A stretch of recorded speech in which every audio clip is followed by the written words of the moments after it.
La prochaine Coupe du Monde Qatar 2022 sera historique pour le football africain. Pour la première fois, les 5 pays du continent, qualifiés dont le Maroc, le Sénégal, le Cameroun, la Tunisie et le Ghana, seront dirigés par des entraîneurs de leur pays d'origine. En 2018, seulement 2 des 5 sélectionneurs qui ont participé à la compétition étaient des locaux.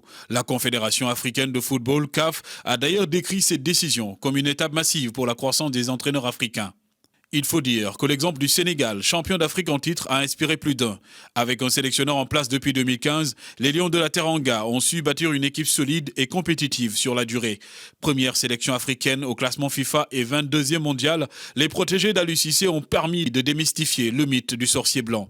Et l'histoire aura donné raison. Rigobert Song avec le Cameroun, Otto Addo avec les Black Stars du Ghana, Jalel Kadri pour la Tunisie et Walid Regragui pour les Lions de l'Atlas. Tous seront sur le banc de leur sélection au Qatar. Pour son 3e mondial, dont le second consécutif comme sélectionneur, Aliou Cissé fait office de doyen.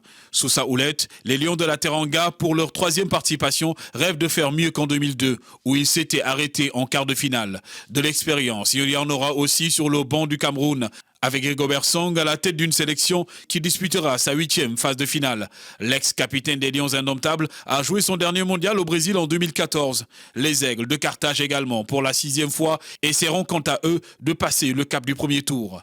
Un premier tour que les Black Stars du Ghana, pour leur 4e tentative, ont déjà pu passer à 2 reprises. 8e de finale en 2006 et quart de finale en 2010.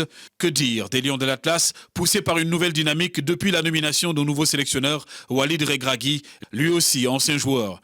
Si nos 5 représentants africains sont loin d'être considérés comme de sérieux prétendants au sacre mondial, ce sera une bonne occasion pour eux de déjouer les pronostics. Car après tout, le football n'est pas une science exacte et l'Afrique a véritablement les moyens de ses ambitions.